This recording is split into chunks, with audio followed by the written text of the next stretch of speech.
Hello friends, this is Pankaj. आज के video में जानेंगे कि इंट्राडे का नया मार्जिन सिस्टम क्या है। रिसेंटली जो सेबी का नया सर्कुलर आया है उसके हिसाब से 1 दिसंबर 2020 से इंट्राडे के मार्जिन में चेंजेस होंगे। तो वो चेंजेस क्या है इस वीडियो में हम डिटेल में जानेंगे। सबसे पहले आपको एक दिलासा दे दूं कि इंट्राडे ट्रेडिंग बंद नहीं होने वाला है, वो वैसे ही कंटिन्यू रहेगा। जस्ट मार्जिन में कुछ रिडक्शन आया है, तो वो रिडक्शन कितना है एंड कैसे इम्प्लीमेंट होगा इस वीडियो में मैं डिटेल में एक्सप्लेन करूंगा। तो वीडियो को एंड तक जरूर देखें ताकि आपके सभी कॉन्सेप्ट अच्छे से क्लियर हो जाए। इस वीडियो में हम ये सब टॉपिक्स डिस्कस करेंगे। सबसे पहले जो सर्कुलर्स आए हैं सेबी के, वो सर्कुलर्स क्या है वो देखेंगे। देन उसके बाद जानेंगे कि इंट्राडे मार्जिन का इम्पैक्ट इक्विटी सेगमेंट में कैसे होगा एंड एफएनओ सेगमेंट में कैसे होगा। देन ये चेंजेस क्यों किए हैं सेबी ने एंड इसका ओवरऑल मार्केट पे क्या इम्पैक्ट होगा। तो ये सब टॉपिक हम इस वीडियो में डिस्कस करेंगे। बेसिकली इस टॉपिक रिलेटेड सेबी के दो सर्कुलर है। जो सबसे पहला सर्कुलर आया था वो लास्ट ईयर आया था 19 नवंबर 2019 में, और जो दूसरा सर्कुलर आया है वो इस साल 20 जुलाई 2020 में आया है। जो पहला सर्कुलर है उसमें सेबी ने मेंशन किया है कि मार्जिन कितना होना चाहिए, बट उसके बाद किसी भी ब्रोकर ने उस पर एक्शन नहीं लिया। तो इस साल सेबी ने जुलाई के मंथ में और एक सर्कुलर लाया। उसमें ये जो प्रीवियस सर्कुलर है वो इम्प्लीमेंट कैसे करना है उसके गाइडलाइंस सभी ब्रोकर्स को दे दिए एंड ये इम्प्लीमेंटेशन कंपलसरी कर दिया। तो पहला जो सर्कुलर है उसमें मार्जिन कितने होंगे ये एक्सप्लेन किया है, एंड जो दूसरा सर्कुलर है वो इम्प्लीमेंटेशन पे है कि ये ऊपर वाला सर्कुलर कैसे इम्प्लीमेंट करना है। ये दोनों सर्कुलर डिटेल में आगे देखते हैं। सबसे पहले जानते हैं कि इस नए सर्कुलर्स का इम्पैक्ट इक्विटी सेगमेंट में क्या होगा। मतलब अगर हम इंट्राडे में ट्रेड कर रहे हैं और वो भी इक्विटी सेगमेंट में कर रहे हैं तो इसका इम्पैक्ट क्या आएगा। इक्विटी सेगमेंट में जो मार्जिन के टाइप्स है वो बेसिकली तीन मार्जिन टाइप्स है। एक है VAR वैल्यू एट रिस्क, दूसरा है ELM extreme loss margin, and तीसरा एक एडॉक मार्जिन करके होता है जिसका वैल्यू थोड़ा कम होता है, बट ये ऊपर के जो दो मार्जिन है उसका परसेंटेज ज़्यादा होता है। तो बेसिकली ये तीन मार्जिन इंट्राडे के लिए लगते हैं इक्विटी सेगमेंट में। तो अगर इसका वैल्यू देखिए, इसका एक एक्सेल भी है जिसकी लिंक मैं डिस्क्रिप्शन बॉक्स में दे दूंगा। तो यहाँ हम एक रिलायंस का एग्जांपल लेते हैं। तो रिलायंस के लिए ये जो VAR मार्जिन है वैल्यू एट रिस्क, बेसिकली ये रिलेटेड है वोलेटिलिटी से। तो वो रिलायंस के लिए फिलहाल है 17.96%। देन उसके बाद जो दूसरा मार्जिन है ELM वो है 3.5 एंड जो एडॉक है 0.65। तो सभी मिला के जो टोटल मार्जिन होता है रिलायंस का वो है 22.11, मतलब 22% है रिलायंस का मार्जिन। अब सर्कुलर क्या बोलता है वो जानेंगे। जो पहला सर्कुलर आया था 19 नवंबर 2019 को, वो सर्कुलर बोलता है कि ये जो टोटल मार्जिन है VAR ELM प्लस एडॉक मिला के वो इंट्राडे ट्रेडिंग में अप फ्रंट लेना चाहिए। मतलब इससे ज़्यादा किसी को भी मार्जिन नहीं देना चाहिए। मतलब अगर हमें रिलायंस के 1 लाख के शेयर बाय करने हैं तो हमें 22.11 मतलब 22,000 रुपये पहले से ही देने पड़ेंगे। मतलब हमें इतना ही मार्जिन मिल सकता है। ये पिछले साल ही सर्कुलर आया था, बट इस पे किसी भी ब्रोकर ने काम नहीं किया और किसी ने भी अपना मार्जिन रिडक्शन नहीं किया। हर एक ब्रोकर अपने अपने हिसाब से मार्जिन देता था। तो फिर रिसेंटली सेबी ने और एक सर्कुलर लाया जुलाई मंथ में, और उसमें सेबी ने एक्सप्लेन किया कि ये जो ऊपर वाला मार्जिन सिस्टम है उसको कैसे इम्प्लीमेंट किया जाए। तो ये इम्प्लीमेंट करने के लिए सेबी ने सभी ब्रोकर्स को टाइम दिया है, और जो फाइनल डेट है वो है 1 सितंबर 2021, मतलब next year. So next year से इतना मार्जिन हमें कंपलसरी देना पड़ेगा। 1 सितंबर 2021 से हमें इतना मार्जिन देना ही पड़ेगा। बट तब तक हमारे पास टाइम है। तब तक सेबी ने क्या बोला कि ये सब आप फेज वाइज इम्प्लीमेंट कर सकते हैं। मतलब 1 दिसंबर से हम क्या कर सकते हैं कि ओनली 25% ही मार्जिन उस पर दे सकते हैं। मतलब ब्रोकर ये जो 22,000 का मार्जिन देना था उसका 25% ही दे सकते हैं। तो अभी फिलहाल उतना रिस्ट्रिक्शन नहीं है, बट देन और 3 महीने बाद मतलब 1 मार्च से 50% देना पड़ेगा। 50% ऑफ ये 22,000। देन 1 जून से 75% देना पड़ेगा, एंड देन सितंबर से ये फुल मार्जिन देना पड़ेगा। तो इमीडिएटली कंप्लीट मार्जिन रिडक्शन नहीं हो रहे हैं, फेज वाइज हो रहे हैं, बट डेफिनेटली नेक्स्ट ईयर ये 100% इम्प्लीमेंट हो जाएंगे एंड नेक्स्ट ईयर हमें ये फुल मार्जिन देना पड़ेगा।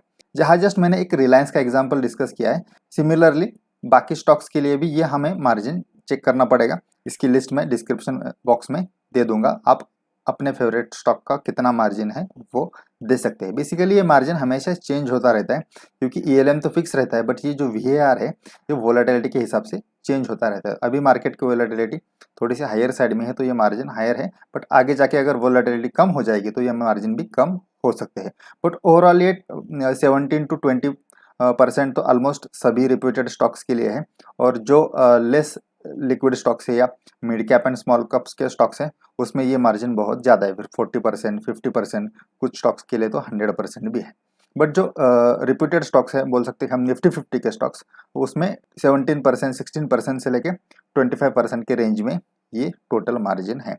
तो अभी भी 100% भी इम्प्लीमेंट अगर ये हो गया तो भी हमें 4 टाइम्स to 5 टाइम्स का लिवरेज मिल ही रहा है, बट इन बिटवीन तो अभी उससे भी ज़्यादा मिल रहा है। तो अभी ब्रोकर के ऊपर डिपेंड है कि ब्रोकर क्या इमिडिएटली या 100% इम्प्लीमेंट करे या फेज वाइज इम्प्लीमेंट करे, ये ब्रोकर का कॉल है। बट 1 सितंबर से तो सबको कंपलसरी है, ये 100% इम्प्लीमेंट होना ही चाहिए। तो अब हमें क्या करना पड़ेगा कि हमारे ब्रोकर को पूछना पड़ेगा कि वो अब 1 दिसंबर से वो कितना मार्जिन चार्ज करेंगे। क्या हमारा ब्रोकर 100% इम्प्लीमेंट करेगा या फेज वाइज इम्प्लीमेंट करेगा। अगर फेज वाइज इम्प्लीमेंट करता है तो उतना कुछ इमिडिएटली फर्क नहीं पड़ेगा, धीरे धीरे ये फर्क पड़ेगा, एंड देन नेक्स्ट ईयर सितंबर से फिर कंप्लीट इम्प्लीमेंटेशन हो जाएगा। तो 1 दिसंबर को और भी कुछ दिन बाकी है, तो हम थोड़ा सा वेट करते हैं एंड देखते हैं कि अभी ब्रोकर्स किस तरीके से इसको इम्प्लीमेंट करते हैं। अब एफएनओ सेगमेंट का जानते हैं। जैसे इक्विटी सेगमेंट में वो 3 मार्जिन सिस्टम थे, तो वैसे एफएनओ सेगमेंट में ये 2 मार्जिन टाइप्स है, span margin and exposure margin. मतलब अगर हमें निफ्टी का एक लॉट बाय करना है तो हमें ये 2 मार्जिन देने पड़ते हैं, span margin and exposure margin. ये टोटल मिला के अभी के वैल्यू के हिसाब से होता है 1,53,000।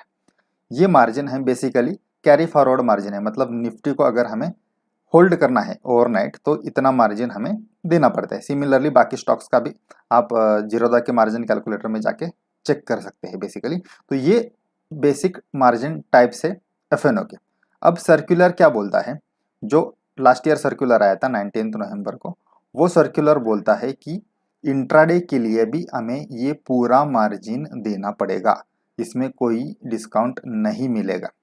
तो इक्विटी में तो हमें एटलीस्ट 4 टाइम्स 5 टाइम्स का लिवरेज मिल रहा था, बट एफएनओ में पूरा 100% मार्जिन देना है। ये फ्यूचर बाय करने के लिए, सेल करने के लिए सेम मार्जिन लगेगा, या ऑप्शन सेल भी करना हो तो भी इतना ही मार्जिन लगेगा इंट्राडे में भी। बस इसमें एक राहत वाली बात यही है कि ये इम्प्लीमेंटेशन फेज मैनर में होगा। ये 100% लगेगा 1 सितंबर 2021 से, बट उसके पहले अभी इमिडिएटली 1 दिसंबर से क्या होगा, इसका 25% ही देना है। मतलब अभी 1 दिसंबर से अभी भी हमें 4 टाइम्स का लिवरेज तो मिलेगा ही मिलेगा।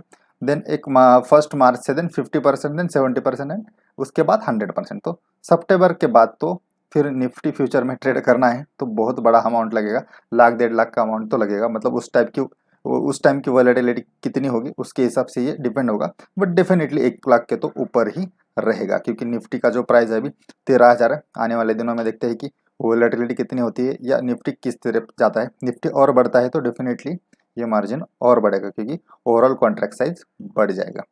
तो एक एफएनओ में जो ट्रेड करते हैं, बेसिकली जो ऑप्शन सेल करते हैं इंट्राडे में, उनके लिए ये बैड न्यूज़ है, क्योंकि अभी आई थिंक बहुत सारे ब्रोकर्स 10,000, 15,000, 20,000 के रेंज में एक निफ्टी का ऑप्शन का लॉट सेल करने के लिए देते थे। तो वो जहाँ 10,000 था वो अभी 1,50,000 होगा, तो डेफिनेटली जो ऑप्शन सेल कर रहे थे वो नहीं कर पाएंगे।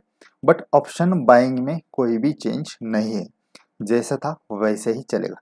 तो इसका ये भी एक ड्रॉबैक हो सकता है कि बहुत सारे लोग अब ऑप्शन बाइंग की तरफ जाएंगे, जो कि थोड़ा सा रिस्की है, क्योंकि ऑप्शन बाइंग में फिर डायरेक्शन प्रेडिक्शन बहुत ही एक्यूरेट होनी चाहिए। तो वहाँ बेसिकली फिर रिटेलर्स पैसा लूज कर सकते हैं।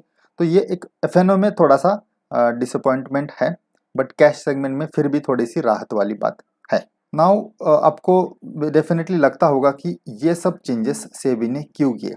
ये बेसिकली स्टार्ट हुआ कि last year Karvy broking house नाम का एक ब्रोकर है, उन्होंने एक काइंड ऑफ फ्रॉड ही किया। उन्होंने क्या किया कि क्लाइंट के जो शेयर्स थे वो चुपचाप क्लाइंट को बिना बताए मार्केट में बेच दिया और लगभग 2000 करोड़ का वो 2000 करोड़ के वैल्यू के वो शेयर्स थे और वो पैसा उन्होंने उनके बाकी बिजनेस में यूज किया। तो वो जैसे ही सेबी को समझा तो वो इस टाइप की चीजें आगे ना हो, इसलिए फिर सेबी ने ये मार्जिन सिस्टम में चेंज किए। अभी जो मार्जिन हम दे रहे हैं वो डायरेक्टली क्लाइंट से दे रहे हैं, तो इसके अलावा कुछ रिस्क बचा ही नहीं। बेसिकली ब्रोकर्स को हमारे शेयर्स सेल करने की अथॉरिटी इसलिए थी कि अगर मार्जिन में शॉर्टेज आए तो ब्रोकर हमारी ओर से शेयर्स को सेल कर सकता है। बट अब ये नहीं होगा, अब ब्रोकर हमारे शेयर्स डायरेक्टली सेल नहीं कर सकता, क्योंकि जो भी रिस्क मार्केट में होगी उसका मार्जिन हम अपफ्रंट दे रहे, 100% पहले से ही दे रहे। तो ब्रोकर को हमारे शेयर्स हमारे परमिशन के बिना सेल करने की अब जरूरत नहीं पड़ेगी। तो बेसिकली इसके वजह से ये सब चेंजेस हुए हैं। इसका इम्पैक्ट क्या होगा ओवरऑल मार्केट में? तो इसका इम्पैक्ट ये होगा कि जो इंट्राडे ट्रेडिंग है उसकी ऑलमोस्ट उसका टर्नओवर ओवरऑल टोटल टर्नओवर से 80% 90% के रेंज में था, तो वो थोड़ा सा कम हो सकता है, क्योंकि मार्जिन कम होंगे तो लोग कम ट्रेड करेंगे। एफएनओ में तो डेफिनेटली उसका इम्पैक्ट आएगा, कैश सेगमेंट में कुछ हद तक इसका इम्पैक्ट आएगा, बट ओवरऑल ट्रेडिंग का वॉल्यूम डेफिनेटली कम हो सकता है, एटलीस्ट 20% 30% के रेंज में ये कम हो सकता है। तो टर्नओवर कम हुआ तो बेसिकली ब्रोकर्स का बिजनेस भी कम होगा, क्योंकि ब्रोकर्स को फिर ब्रोकरेज कम मिलेगा। एंड सबसे इम्पॉर्टेंट, इसका सबसे ज़्यादा हिट बैठेगा गवर्नमेंट को, क्योंकि सबसे ज़्यादा हम पैसा पे करते हैं एसटीटी के फॉर्म में, वो जाता है डायरेक्टली गवर्नमेंट को, तो ये गवर्नमेंट को सीधा लॉस है। तो ठीक है, सेबी ने इन्वेस्टर्स या ट्रेडर्स के हित में ये डिसीजन लिया है ऐसा वो बोलते हैं, बट इसका सबसे ज़्यादा हिट बैठने वाला है गवर्नमेंट को। और डेफिनेटली जो लोग रिस्क मैनेज नहीं करते थे ट्रेडिंग में उनका थोड़ा सा लॉस कम होगा, बट जो लोग रिस्क मैनेज करके ट्रेड करते थे उनके लिए रिटर्न ऑन इन्वेस्टमेंट कम हो जाएगी। तो ये बेसिकली फिर उन ट्रेडर्स के लिए, इन्वेस्टर्स के लिए अच्छा नहीं है। बेसिकली ट्रेडर्स के लिए, इन्वेस्टर्स के लिए तो इसका कुछ इम्पैक्ट नहीं है, बट ट्रेडर्स के लिए डेफिनेटली ये न्यूज़ अच्छी नहीं मानी जाएगी, क्योंकि हर ट्रेडर चाहता है कि जितना उसे मार्जिन मिले वो उसके लिए अच्छा ही होता है, क्योंकि हर ट्रेडर ज़्यादा ही मार्जिन चाहता है। सो आई होप कि इस सर्कुलर रिलेटेड आपके जो भी डाउट्स थे इस वीडियो में क्लियर हुए रहेंगे। इनकेस कुछ डाउट है तो आप कमेंट सेक्शन में भी पूछ सकते हैं। I will try my best to answer all your doubts, but हमें और कुछ दिनों के लिए वेट करना पड़ेगा कि ब्रोकर एक्चुअली इसको इम्प्लीमेंट कैसे करते हैं। क्या वो 100% इमीडिएटली इम्प्लीमेंट करते हैं, या जैसे सेबी ने बोला है कि आप फेज वाइज भी इम्प्लीमेंट कर सकते हैं, उसी हिसाब से करते। तो देखते हैं नेक्स्ट वीक तक की किस टाइप की अनाउंसमेंट ब्रोकर की तरफ से आती है। थैंक यू फ्रेंड्स, वीडियो को एंड तक देखने के लिए धन्यवाद। वीडियो अगर आपको अच्छा लगा हो तो वीडियो को डेफिनेटली लाइक करें, अपने दोस्तों के साथ शेयर करें, एंड अगर आप चैनल पर नए हैं तो चैनल को सब्सक्राइब जरूर करें एंड नोटिफिकेशन बेल को एक्टिवेट करना ना भूलिए, क्योंकि मैं वीडियो बनाता हूँ, मेरे सब्सक्राइबर जितने हैं उतने सब लोगों को नोटिफिकेशन नहीं जाता, क्योंकि उन्होंने नोटिफिकेशन एक्टिवेट नहीं किया है। तो आप नोटिफिकेशन जरूर एक्टिवेट करें। Thank you.